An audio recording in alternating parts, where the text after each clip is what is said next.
Chapter 14. The sounds that poured up from the jungle as a pale twilight fell over Bunda were soothing, making Ellis feel sleepy in spite of their circumstances. They were earth sounds, some of them, gently repetitive insect noises that reminded him of a childhood long dead. He'd been sleeping too much, he knew, but his body was still recovering from the interface. He couldn't help feeling tired. 7 hours 13 minutes and still aboard the shuttle. No contact at all with the people living on the station despite Lara's repeated efforts. Jess had even tried to engage a couple of the guards, but they weren't interested. Either they really believed that there was a risk of alien infection, or they'd been ordered not to talk to them. Ellis sat cross-legged in the back of the shuttle, Max towering over him, hunched and empty. Lara and Jess were still in the cockpit trying to raise Mr. Vincent from the station. Their voices seemed distant. Ellis figured it was because the hatch was still open. The cooling Bunda air a life of its own, a rich presence that filled the shuttle and separated the occupants with its thickness. More crazy thinking maybe, but we don't care, do we? Max said nothing. Of course, it wasn't alive. Had never been alive, even when its guts had been human. Ellis only had to close his eyes to see the dead volunteer he'd pulled out of the machine back on DS-949, the insanity written in cruel lines across his pain-racked face, his emaciated frame wrapped in circuits and lines and tubes. Pop had given Ellis the order to run the full program, up to Stage 3. Massive doses of synthetic adrenaline pumped into the volunteer, creating something even more savage than an alien horde. And it had killed him. When Ellis had slid into Max, he had no idea what would happen. His only concerns at the time were the echoing screams on his headset from Teep and Jess. Pulaski had already been dead by then, eviscerated and bled out. And when Pop's voice had coolly informed them that they were dead, that he wasn't going to be picking them up.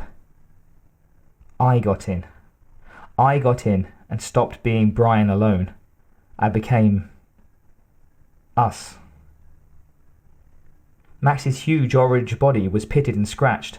Acid spots randomly splattered across its painted chest, but it still looked as powerful and deadly as when they'd first met. Its left arm was tipped with a revolving liquid propulsion grenade launcher and pulse rifle.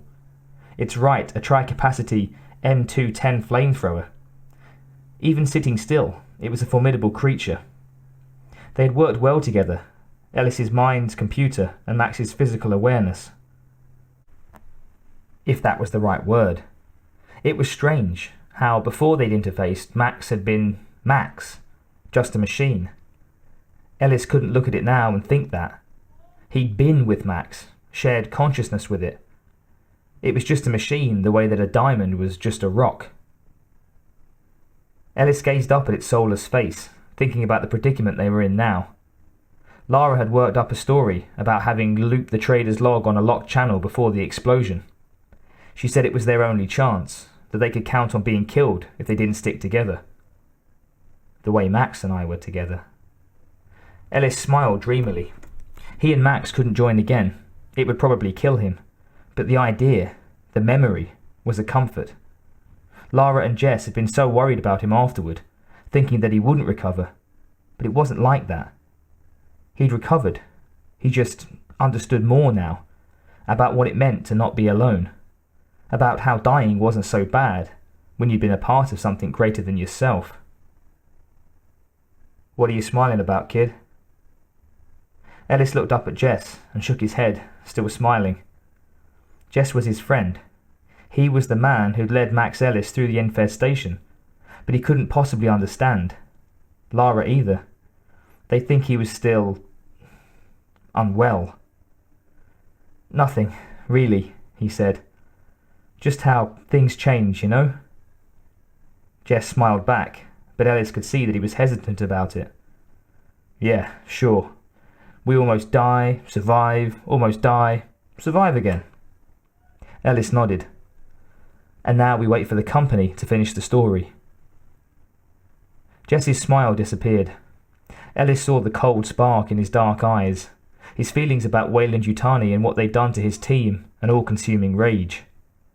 Ellis could see it as plainly as he could see that Jess was trying to fight it. "We keep to our story.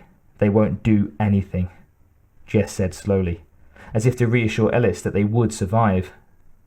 Ellis nodded again, and Jess walked stiffly away, back to where Lara was continuing her open hail. It was sad that Jess still carried so much pain. Well, that was Jess's battle, not his.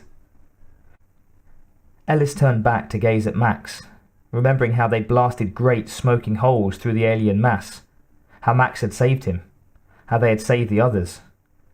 3,017 rounds, 121 M108 canister grenades launched, 17.57 litres naphtha fuel ignited within the terminal space. Max was silent. Ellis sat and remembered, for both of them.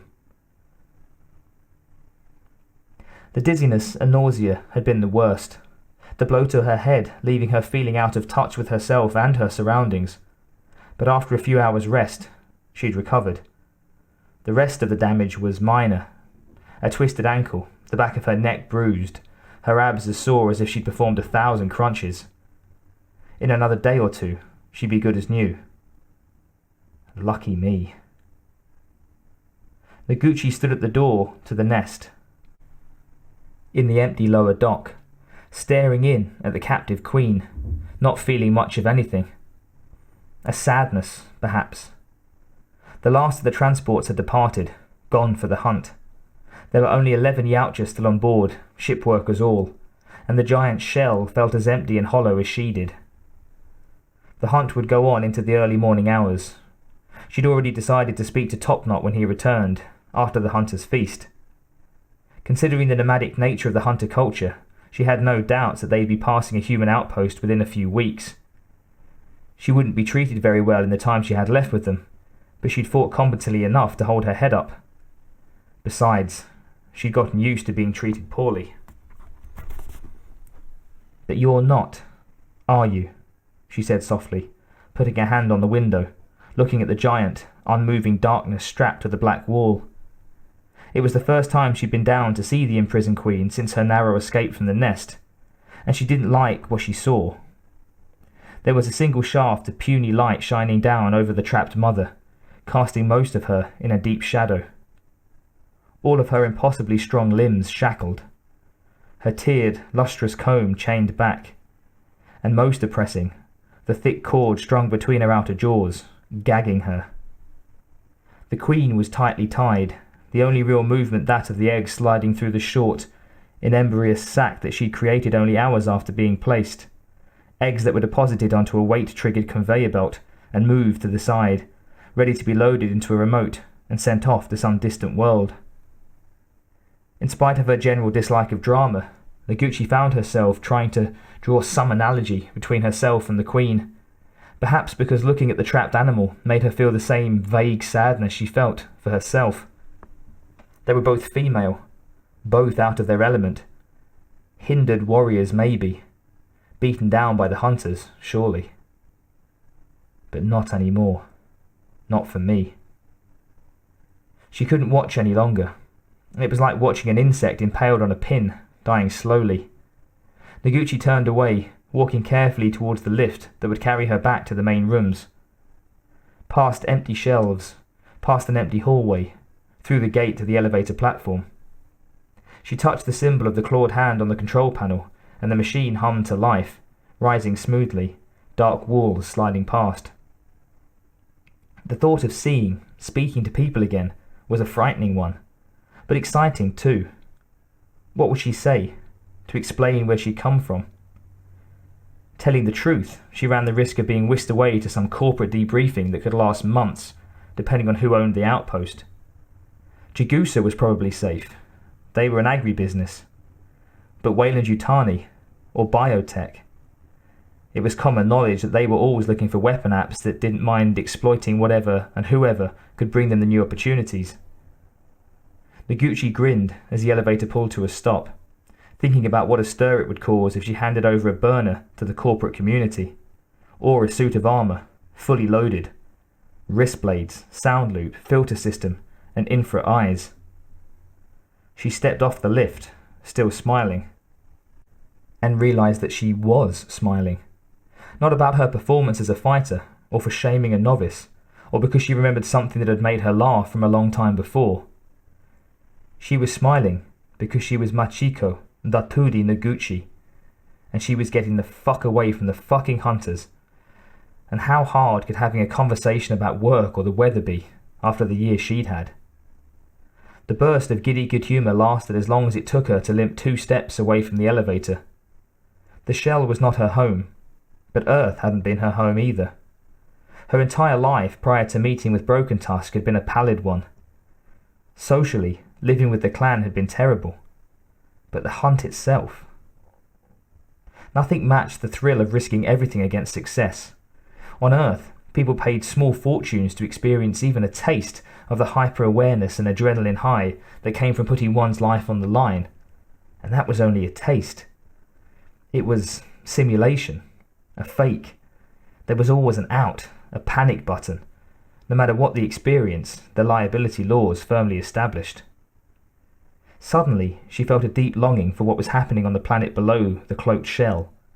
The screams of triumph, the hot reek of pouring acid splash, the dance with the blade. The hunt, that she'd never know again, and not because she'd chosen to turn away. She'd been cheated, systematically worn down and forced out. It wasn't fair, and she hated them for taking her very life from her. Noguchi limped slowly to her quarters, wanting nothing more than to sleep for a while.